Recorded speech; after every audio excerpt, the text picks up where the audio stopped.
Good afternoon. My name is John Lindahl. I'd like to welcome you to the Nebraska State Historical Society's Brown Bag Lecture Series held here at the Museum of Nebraska History on the third Thursday of every month. A detailed schedule for this series, as well as other information about all the Historical Society's programs and services, can be found at our website, nebraskahistory.org. Before I introduce today's speaker, I want to thank the Nebraska State Historical Society Foundation for funding the filming of these lectures. Their financial support allows us to tape and broadcast these programs on public access television. We have a special speaker today. Our speaker is Kathy Nelson, the Assistant Librarian at the Stromsburg Public Library. Kathy enjoys reading, researching local history, and genealogy. Her topic is the Stromsburg Flippins. Kathy has done extensive research on the Flippin family, which includes George Flippin, who was the most notable first African American to play football for the University of Nebraska in the 1890s. He followed his father to Stromsburg and practiced medicine there until his death in 1929. George Flippin was inducted into the Nebraska Football Hall of Fame in 1974, and 4 generations of Flippins lived in Stromsburg from 1901 to 1934. And the details of their lives have merged together to legendary proportions. In a presentation which strives to be historically accurate, educationally stimulating, and interestingly informative, Kathy tells the story of the Flippins, which is not only a Nebraska story, but also an American story. Please welcome Kathy Nelson.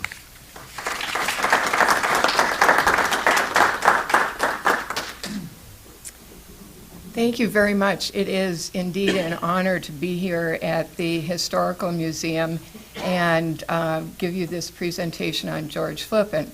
I might also add that I am honored to have some relatives, let me get this straight, great-nephews of Martina and George Flippin, Jeff and Randy Kohlberg, in our midst today. Are there any other family members present? Okay, but they have some memorabilia that belong to George Flippin, and I am grateful that they are here. This probably is the most famous picture of George Flippin when he played football here in Lincoln for the university in the 1890s. I first heard this story back in the 1980s when we moved from Minnesota to Nebraska to Stromsburg. And the stories that I heard were George Flippin was the first African American to play football for the university. In fact, Missouri refused to play Nebraska, and the team stood by George, and Missouri forfeited the game, and so Nebraska won 1-0. I knew that George was a doctor in Stromsburg. The story was that he owned the first automobile, got the first speeding ticket, divorced his first wife, married a woman of good Swedish stock, Martina Larsson, died in Stromsburg and is buried out at the Stromsburg Cemetery. I knew all about these stories and have heard various other stories, and 6 years ago when I started working at the Stromsburg Library, I had to look through old newspapers and do research for obituaries and other kinds of things, and I kept running across all these other Flippins. C.A. Flippin, M.B. Flippin, Sybil Flippin, Dorothy, Robert, Georgia, and it's like, who are all these people? I thought there was only one George Flippin. Well, today I hope to clarify is some of the history surrounding George Flippin. The characters that you'll want to get straight are George's father was Charles A. Flippin. George was his son. There was also a sister, Flora. So George and Flora are the son and daughter of Charles. George's children were Dorothy and Robert Browning Flippin, and Lance is Dorothy's son or George's grandson, whom George and Martina raised until he was 10 years of age in 1929 when George died. So those are the characters that you'll try and keep straight, I think. This picture belongs to the Polk County Historical Society, and it is a picture of Charles Flippin, the father of Dr. George Flippin. I think this is his GAR badge that he is wearing. I'd have to do a little more research on that. But Charles was the first Flippin to come to Stromsburg in 1901. Some of these I'm going to skip over. He came with his wife, Mary Bell Reed Flippin, who was his third wife. She was white, and they had a daughter, Sybil, who was born when they lived here in Lincoln when George was at the university. And so Charles, Mary Bell, and Sybil moved to Stromsburg in 1901. That is when George was off to school in Chicago at the School for Physicians and Surgeons. This is a picture of George's first wife, Georgia Smith, whom he met here at the university, and she was a student in the Conservatory of Music. This is their daughter, Dorothy, and their son, Robert Browning. This picture was taken while they lived in Stromsburg, and you'll see this chair in the background in another portrait that I have, but this was done by the C.E. Clark Photography Studio. And this is a picture of George and Martina with George's grandson, Lance, and thereby completing that 4 generations of of Flippins who lived in Stromsburg. I'm going to skip over some of this. This is a picture that I have seen many times. It's in the earliest History of Stromsburg book. And this shows the little brick house that actually sits north across from my library. And it's entitled Stromsburg's First Automobile. And you'll notice that it says that the residence was built by Olaf Hedstrom, who was a brother of the founder of Stromsburg, and afterwards was purchased by Dr. Coleman, and finally purchased by Dr. Flippin. And you'll notice there's no designation as to Charles or George. And this is where some of the mystery has been created. Dr. Flippin remodeled this building into a hospital. It was called the infirmary. And Dr. Flippin, was the owner of the first automobile in Stromsburg, and the picture shows the doctor in his new automobile in front of the hospital. By use of a magnifying glass, the printing on the back of that automobile says, "The Doctor's Flippin." And I always assumed, as have many other people, that this Dr. Flippin is George Flippin, the famous football player who ended up being a doctor in Stromsburg. Well, as I researched further and a more careful reading of the history of Stromsburg, the truth is that this is Charles Flippin. And George's father, Charles, was the owner of the first automobile in Stromsburg. The proof of that I have found in a picture that is owned by the Polk County Historical Society. I took this out to Karen Keir, the curator at the Stir Museum, and who is also a researcher of the Flippin family. But you'll notice that at the bottom of this picture, it says C.A. Flippin, M.D., and Mary B. Flippin, M.D. This was the top part of a promotional advertising calendar that the Flippins put out in Stromsburg, and this is Charles Flippin in the first automobile. In looking through the old newspapers, Charles and Alex Swanson became very good friends. They were both into automobiles. They built a huge shed in which they could store their automobiles, hired a young fellow in Stromsburg to keep the automobiles clean, which, you know, they got mud on them from all the streets, etc.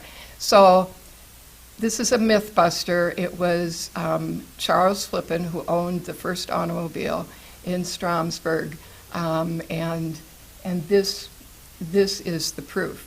Now, Mary Bell Reed, Charles met in Kansas. Charles was born into slavery in about 1844. He was also a veteran in the Civil War. He fought on behalf of the Union in the U.S. colored troops in a regiment in Tennessee. And then after the war, he is in Ohio, in Point Isabel, Ohio, and he and his first wife, Mahala Anderson Flippin, have a son, George. George Flippin, the football player, born in 1868 in Point Isabel, Ohio.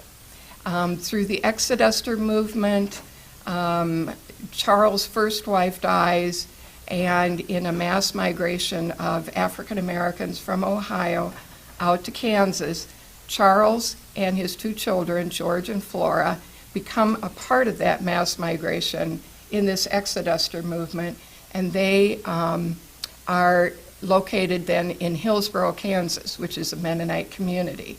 Charles goes to medical school at a Bennett Eclectic Medical School in Chicago, and in Kansas meets 20-year-old Mary Bell Reed, who is also a graduate of the Bennett Eclectic Medical School, and they practice medicine in Hillsborough, Kansas.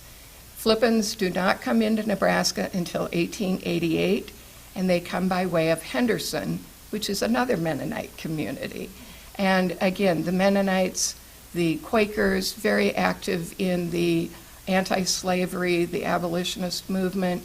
And so the Flippins found a home, found a community that embraced them.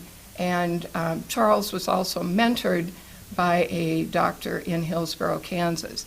Then they come up to Henderson and open a pharmacy and a clinic and a school for midwifery, because their medical practice was primarily aimed at women and children and those people who could not afford medical treatment.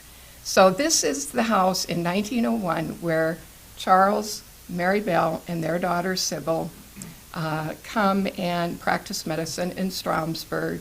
And this infirmary is mentioned several times in the old newspapers. People who were very poor could not afford the other doctors in town were often taken to the infirmary and treated. So this all happened in this little brick house on 4th Street in Stromsburg. Mary Bell was also a millinery, opened a millinery shop, and her first shop, even in 1901, caught on fire, but she was a milliner in Stromsburg as well as being a doctor. So it is Charles and Mary Bell who first become known as the Doctors Flippin. In 1906, October 1st, 1906, Charles and Mary Bell divorce. The divorce took place somewhere in Nebraska, I'm assuming. I have not seen the actual documents, but I have seen land records and a warranty deed that on October 1st, 1906, the land which Charles and Mary Bell owned jointly was all transferred over to Charles. And so about October 1st, 1906, Charles and Mary Bell divorce. Charles still attempts to keep his medical practice going by himself. At this time, George and Georgia and their 2 children are in Pine Bluff, Arkansas, and he is practicing medicine there. And so I believe that in about 1907, Charles asks his son to come to Stromsburg and help him in his medical practice. So in 1907, 1908, I have a medical license for George that was given by the state of Nebraska to him in 1908. But that is when George and Georgia and their children come and join Charles in the medical practice. So it still kind of ends up being the Doctor's Flippin in Stromsburg. This is where it starts to get dicey, because now you have 3 generations of Flippins living in Stromsburg, and I believe that when George and his wife came, they lived with Charles in that little brick house. And Georgia and her 2 children, and they had Sybil coming and going, and in 1909, Charles marries 20-year-old Nettie Lohman from Clarks, Nebraska. And he is about 60 at this time, and she is 20.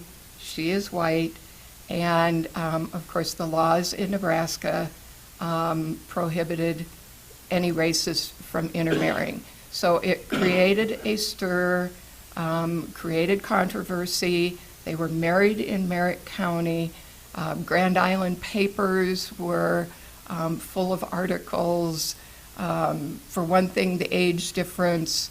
The other thing was the mixing of the races. And so now you have, in that house, you have Charles and Nettie, you have George and Georgia, and Robert and Dorothy. And so the families are living in rather close quarters. I will have to say, in the old Stromsburg newspaper in 1909, after a Friday night band concert in the square, the band makes its way over to the Flippin household and serenades the newlywed couple, Charles and Nettie Lohman Flippin. So that happened in 1909. Also in 1909, there is an outbreak of meningitis in the community. And reports in the newspaper give that the city was quarantined. There were rumors across the state that as many as 400 people have died in Stromsburg from this meningitis outbreak. Truth be told, it sounds like maybe 4 to 6 people have died from meningitis. But in 1909, there is also a report in the Stromsburg paper that Dr. George Flippin puts a little article in saying the rumors that he is leaving Stromsburg to go elsewhere are not true, that he is in Stromsburg to stay and to continue practicing medicine.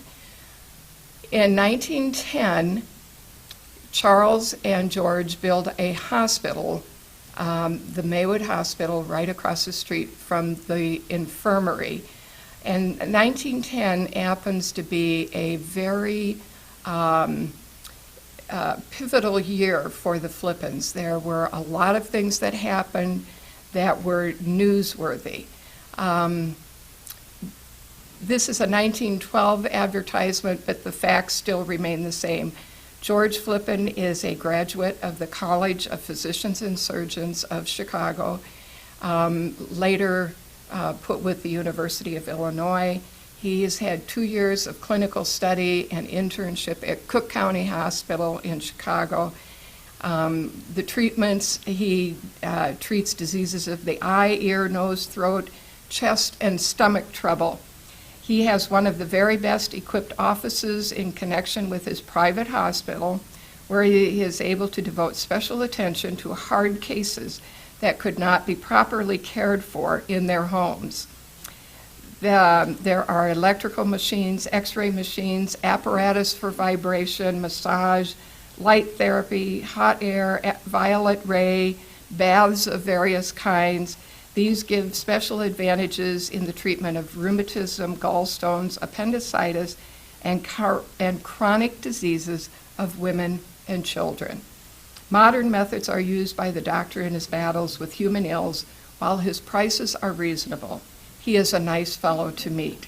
And this was in the Stromsburg News, the editor of which was a man named H. Pease, that we will meet again. The main newspaper in Stromsburg was the Headlight, and I am very pleased and honored to have Mook Wilhelms and his wife here. He was the editor, longtime editor of the Stromsburg Headlight, so I'm honored to have you here today. In 1910, the Maywood Hospital is in Stromsburg, across from the infirmary.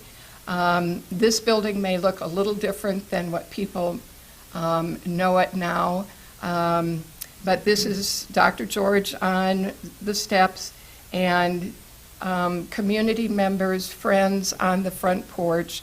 But this is where he practiced his medicine. And in 1910, in January of 1910, his father, Charles, performs an illegal abortion at the Park Hotel in downtown, uptown Stromsburg. And it hits the paper.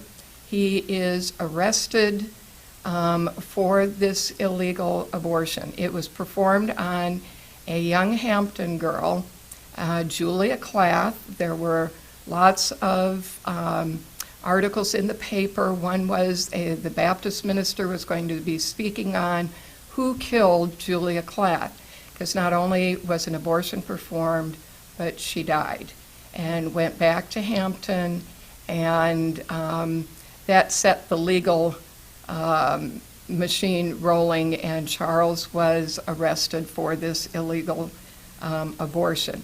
About 2 weeks later, George puts a little ad in the paper that the Dr. Flippin, who performed the illegal abortion, was his father, and it was not George Flippin. So he is trying to distance himself to a certain degree from his father.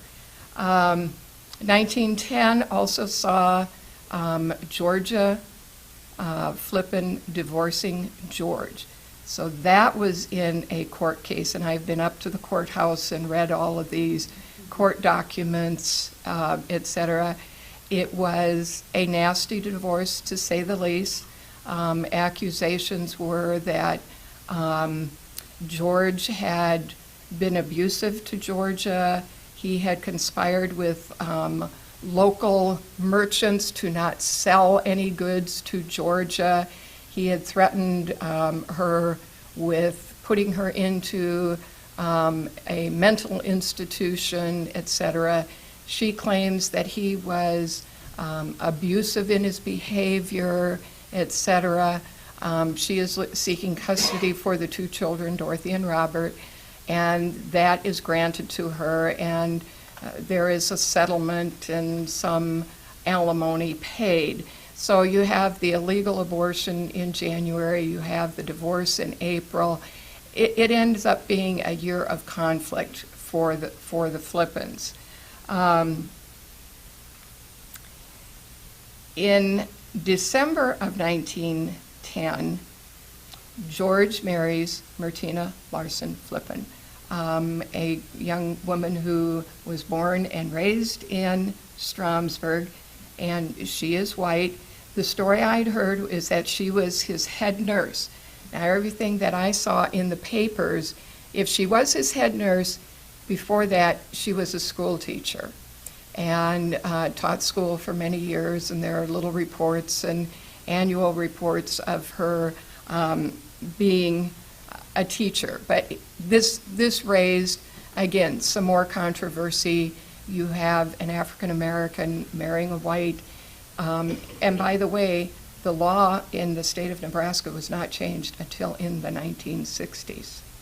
And so that law was in place for a good many years.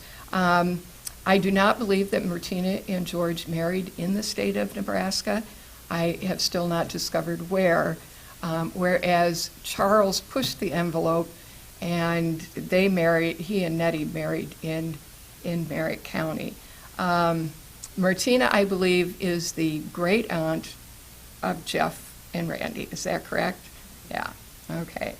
In 1910, it also is that the little brick house that Charles and Nettie lived in is sold to the school district.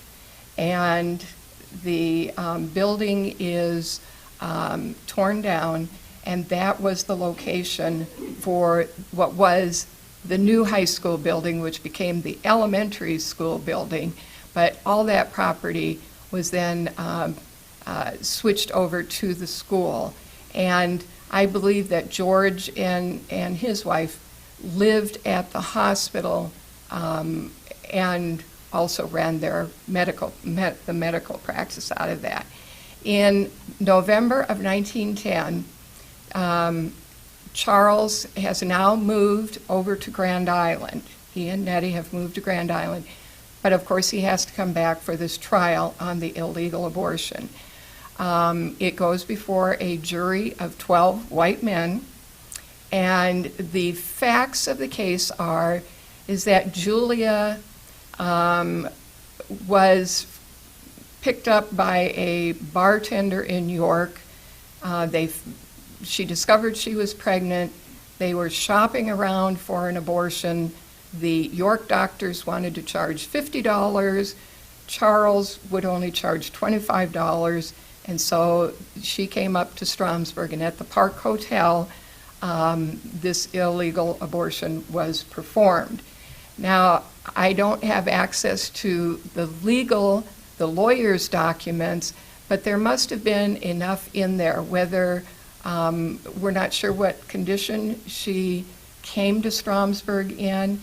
There were many remedies and medical practices for abortions, Cherokee pills. Again, we don't know exactly what happened, but she, I think, is presented as a victim of circumstances. And in November of 1910, a jury of 12 white men fined Dr. Charles Flippin not guilty of the illegal abortion. I wish I knew more facts about the case. I've gone to the lawyer's office, but I think those papers are long gone.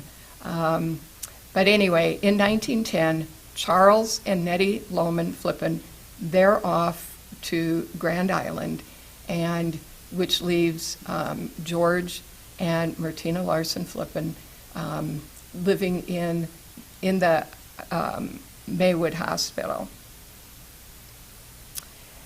This is another picture of the Maywood Hospital, and I found this absolutely fascinating because of the presence of Flora Flippin.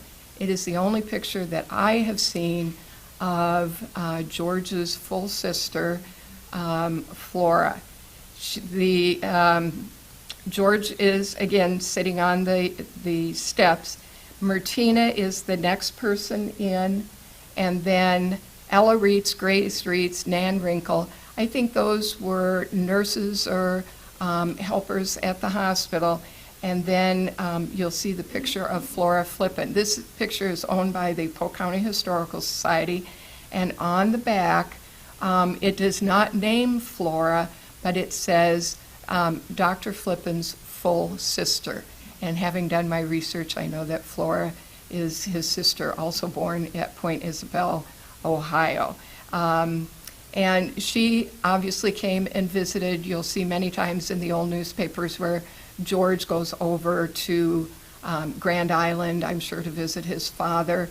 Both were also members of the Colored Masons and attended Mason meetings in Grand Island as well. So this was a picture of Flora. She was an educator, a teacher in Chicago for many years.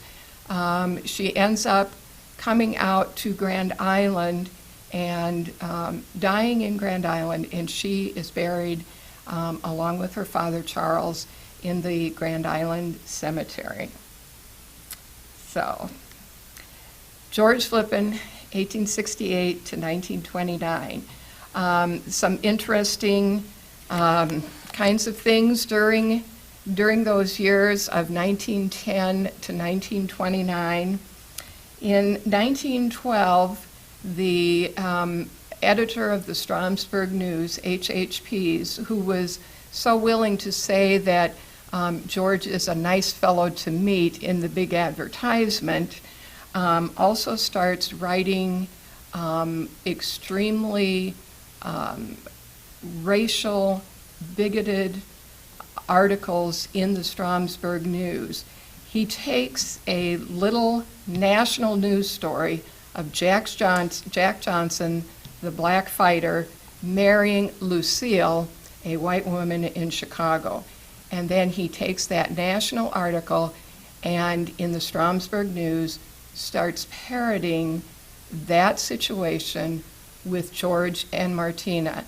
And I have read court documents and the Stromsburg News, etc., and I would be I could not read those articles to you because of the volatile, racial, bigoted language which is in those papers. At the same time, the Ku Klux Klan is alive and well in Nebraska. In 1926, it is said that there were 45,000 members of the Ku Klux Klan in Nebraska. And Stromsburg had its own Ku Klux Klan. I have talked to individuals who are in their 90s now, but remember cross burnings and a big cross burning out at an old golf course south of town. There was a lot of discrimination, even though George held a prominent place in the community in Stromsburg. You still had people like this HHPs who were writing articles that were again, in my mind, disgraceful. A journalist could not get by this in this day and age with writing those. And afterwards, I have copies. In 1913, George was arrested for trying to vote in a city election in the city of Stromsburg. 1913. I thought, well, now, what could have been the problem in 1913? He goes to vote. They do not want to give him a ballot. They finally end up with a charge of illegally obtaining the ballot. He is taken to court, and he gets a lawyer, but he basically defends himself to say that Nebraska only has one law pertaining voting, and that is that voting shall happen on the first Tuesday after the first Monday in November, and that cities of the second class have no voting restrictions at all. And a jury of 12 white men found him not guilty. And so here we are in 1913, a prominent person in Stromsburg of African American descent cannot vote, and it's taken almost 100 years, and we now have an African American president. So the history of this is just remarkable. So anyway, during this time, George is known as a reputable doctor. I have many stories of people seeking medical attention. He still makes house calls even though they have the hospital. And it is said that in 1929, in the spring, he was out making calls, got sick, and in May, he dies at his home with Martina in the house. And a gentleman, Stanton Moore, has told me that he sends Martina into the kitchen, and when she comes back out, he is gone. This is the George Flippin house. Some of you may recognize it as the Ralph Donaldson house on 5th Street in Stromsburg. This was built by George and Martina Larson. This is the house in which he died. And in 1929, the largest funeral to that date took place at this home. The Methodist minister, the Baptist minister conduct the services. The Black Masons are there to perform the burial. A quartet from Hastings is there. There are representatives of the N Club from the university out there. It is a huge gathering, and obviously most of the people had to be outside because it is a modest home, small, but this is where the funeral took place, and burial was out at the Stromsburg Cemetery. And this is the stone, George Flippin. You'll notice the Mason's insignia there. February 8th, 1868, May 15th, 1929. Martina died some years later in 1934, and she is buried next to him. It is a very modest plot. There are certainly much larger, memorable gravestones out in the Stromsburg Cemetery. This is very simple, and it's marked by the cement curbing around there, and they are the only two that are buried in that plot.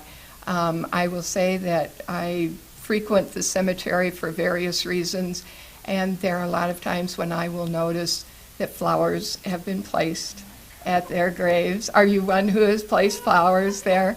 And I've heard from a couple over in David City, and they make an annual pilgrimage, and they place flowers, and they remember George Flippin as well.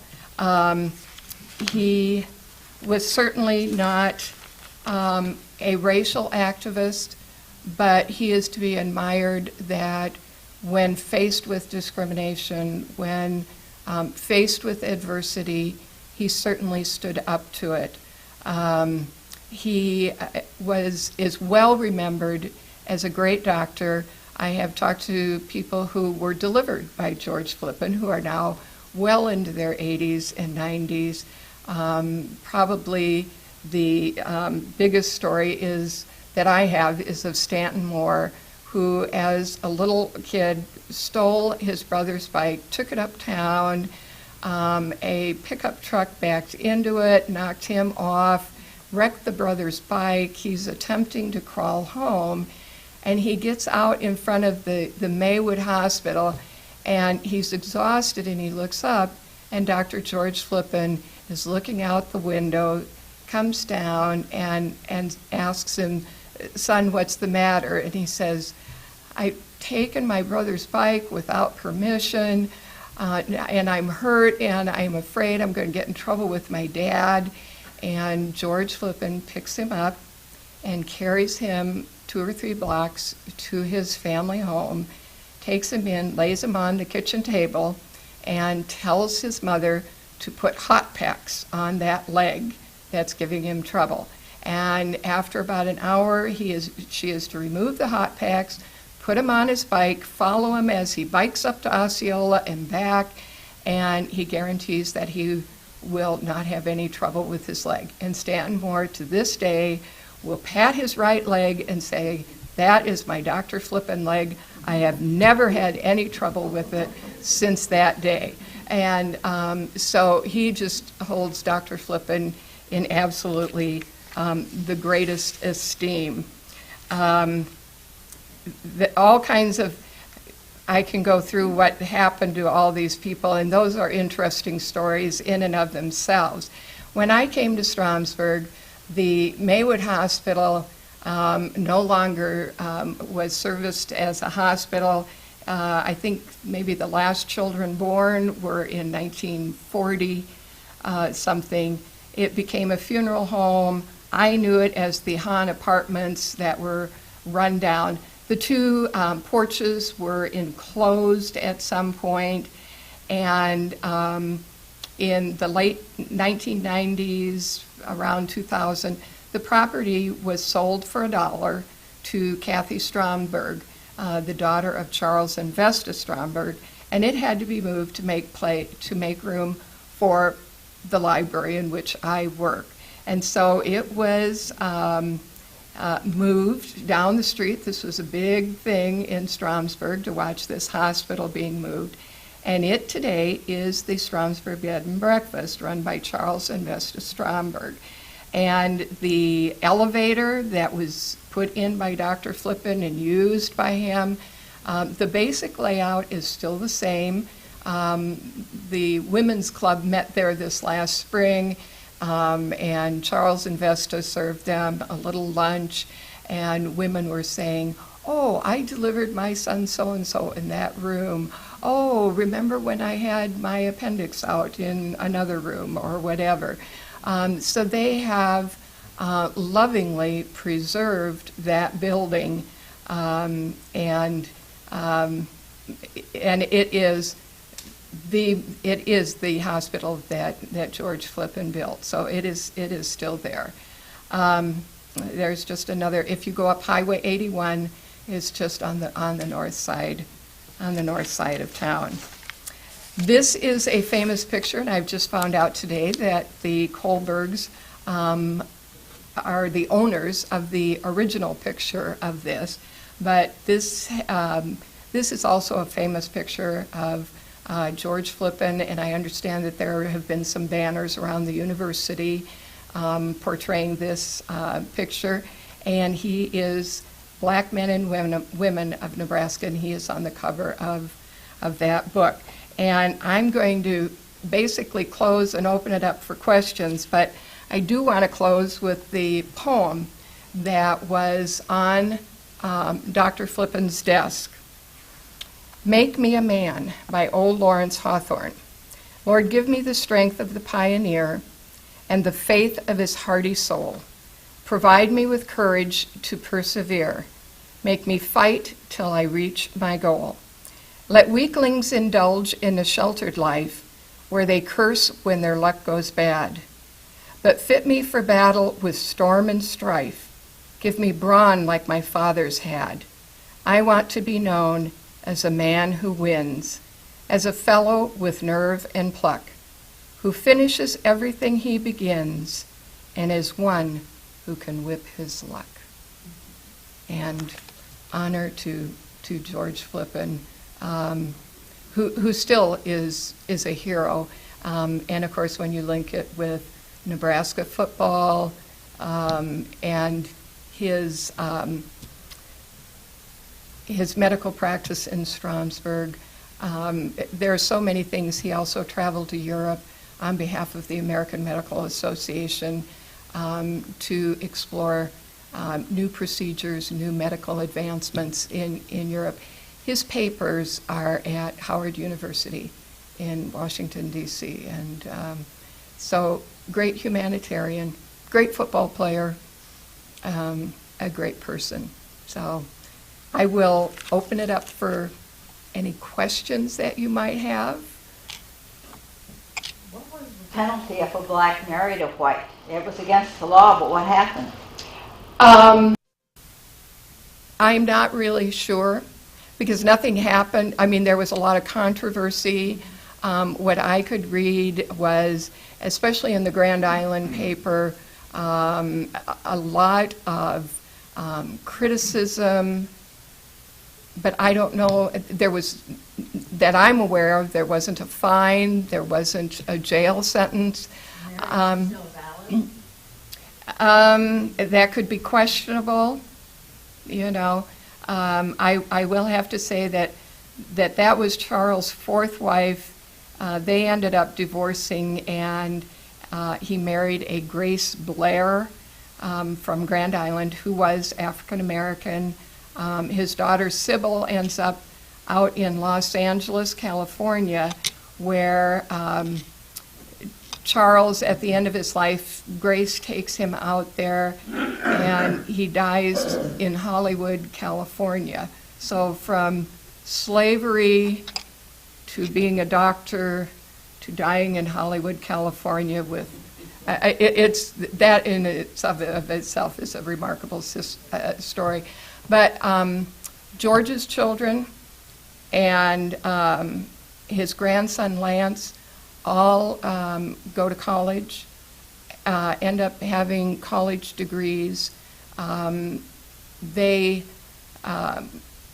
end up out in San Francisco and are movers and shakers in the Booker T. Washington Community Center.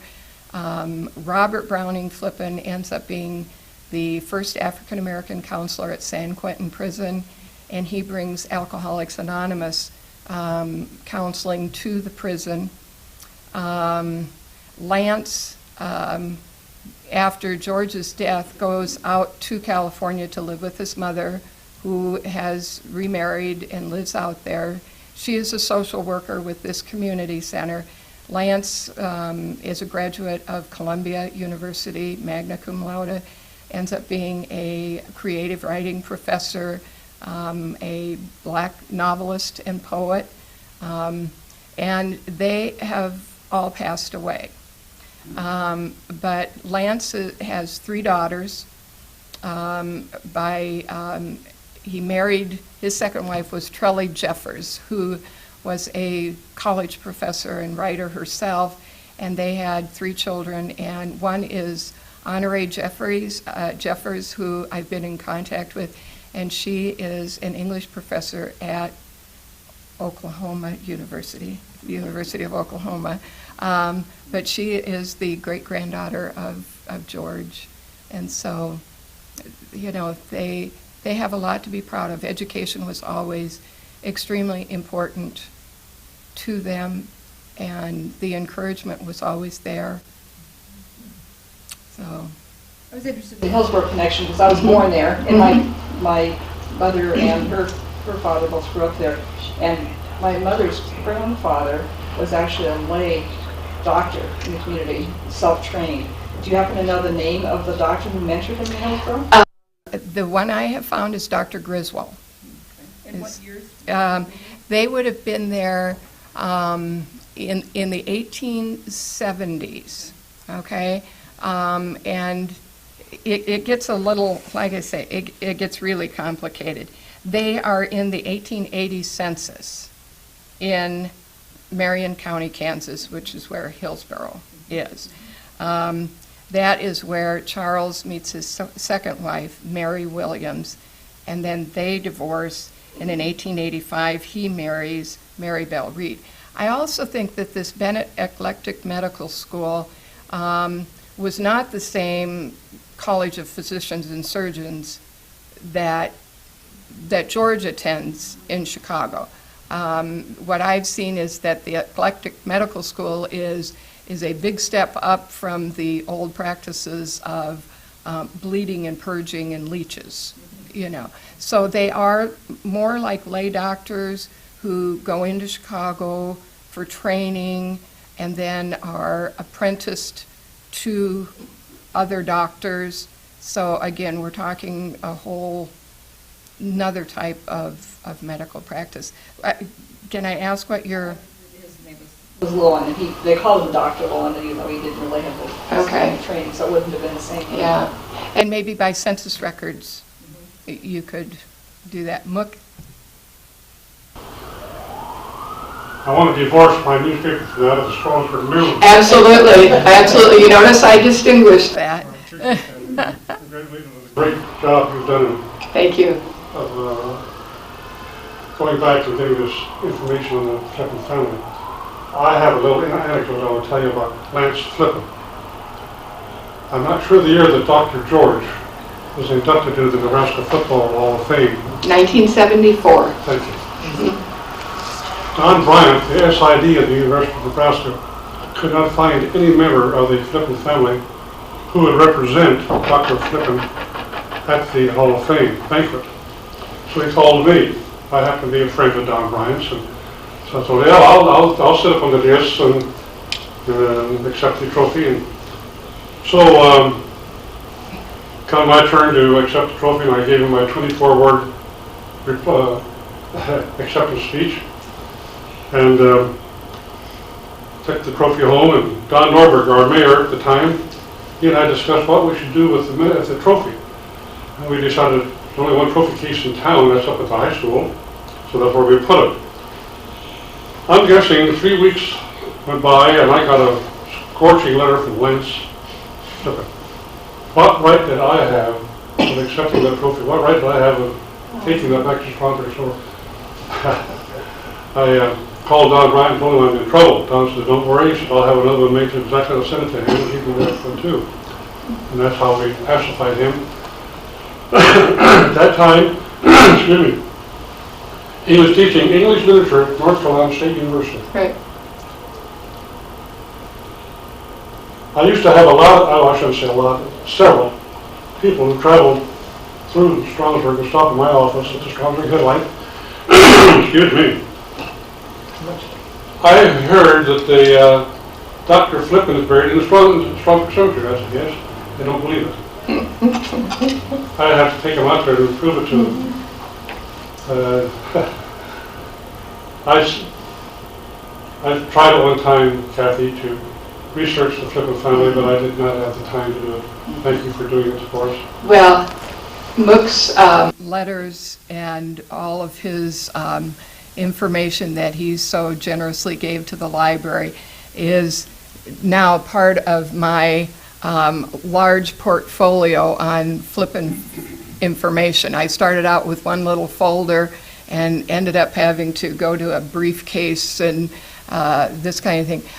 Another thing that I want to bring up about this HHP's, the Stromsburg News editor, was that in writing those articles, in 1913, George sees him down at the train depot and evidently has tried a number of times, even calling in the county sheriff, to have HHP's cease and desist from these inflammatory articles that he's printing in the newspaper.